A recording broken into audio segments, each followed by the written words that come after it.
कक्षा +2 आर्ट्स विषय हिंदी साहित्य पाठ 8 सूर्यकांत त्रिपाठी निराला।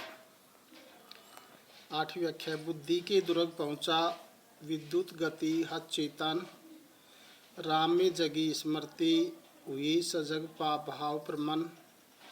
यह है उपाय कह उठे राम जो मंद्रित घन। कहती थी माता मुझको सदा राजीव नयन, दो नील कमल से सभी ये पुरश्चरण।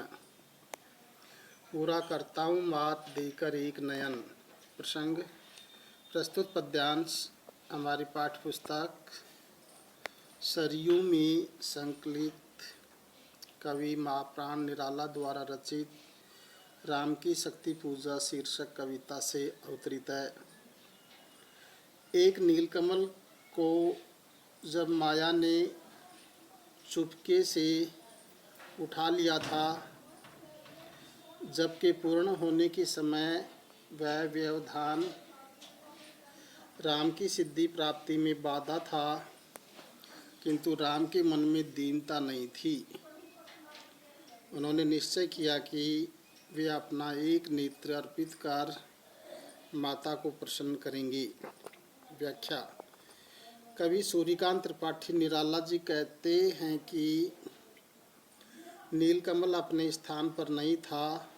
इस बाधा से मुक्ति कैसे हो, सहसा उनका चेतन विहीन मन तीव्र गति से बुद्धि के किले में प्रविष्ट हो गया। आशा ये कि राम ने इस व्यवधान से मुक्त होने का उपाय तेजी के साथ सोचना आरंभ किया। यकायक राम को याद आया कि बचपन में माता कौशल्या उनको कमल नयन कहा करती थी। यही उपाय है। यकायक गंभीर गर्जन के समान राम के मुख से निकला कि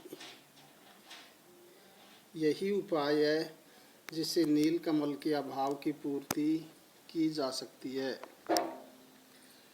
राम ने सोचा कि अभी उसके पास दो नीलकमल अर्थात इनके दो नेत्र शेष हैं।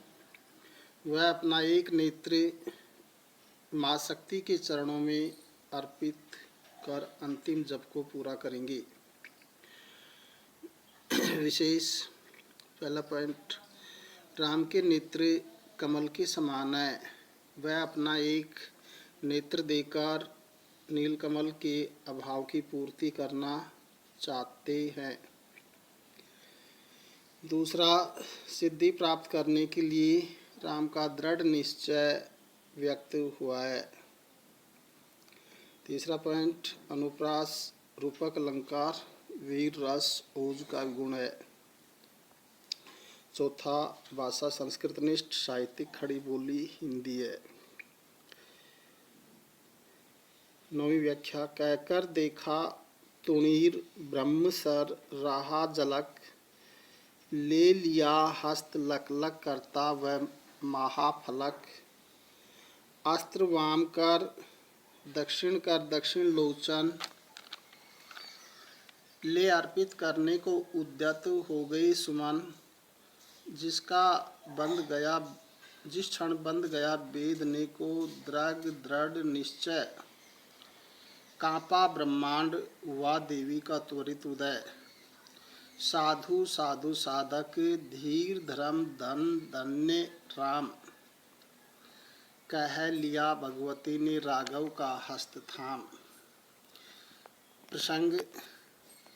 प्रस्तुत काव्यांश हमारी पाठ्य पुस्तक सरयू में संकलित कविता राम की शक्ति पूजा शीर्षक से अवतरित है।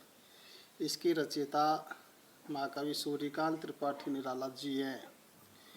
नीलकमल के अभाव की पूर्ति में राम ने अपना एक नेत्र अर्पित करने का निश्चय किया। आसन से उठे बिना ही राम ने ये कार्य सफलता पूर्वक कर सकते थे। व्याख्या। कवि निराला जी कहते हैं कि राम ने अपने तरकस की ओर देखा तो उसमें रखा हुआ ब्रह्मास्त्र प्रकाश की किरणें पड़ने से के कारण जगमगा रहा था। उस चमचमाते हुए ब्रह्मास्त्र को राम ने अपने हाथ में ले लिया। उनके दाएं हाथ में ब्रह्मास्त्र था तथा बाएं हाथ में वह अपना दाहिना नेत्र पकड़े हुए थे। सुंदर मन वाले राम अपना दाहिना हाथ में अपना दाहिना नेत्र अथवा सुंदर पुष्प देवी के चरणों में अर्पित करने के लिए तत्पर थे। जिस क्षण उन्होंने नेत्र को बाण से बेंधने का पक्का विचार किया तो समस्त ब्रह्मांड कांपने लगा। शीघ्र ही माँ शक्ति माता दुर्गा राम के सामने साक्षात प्रकट हो गई। माता दुर्गा ने कहा कि हे धर्म के धनी राम, तुम धन्य हो, तुम गंभीर उपासक हो तथा साधुवाद के पात्र हो। ये कहते हुए महाशक्ति देवी दुर्गा माता श्री राम का हाथ पकड़ लिया।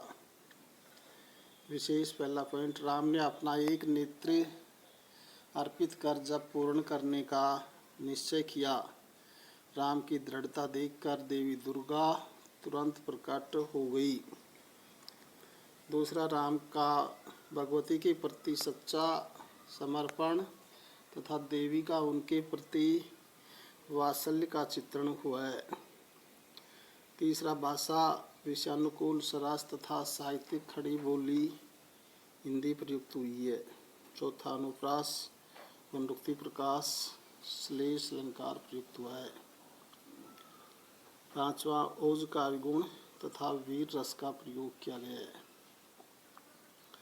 10वीं व्याख्या। देखा राम ने सामने श्री दुर्गा भास्वर वाम पद असुर स्कंद पर रहा दक्षिण हरि पर।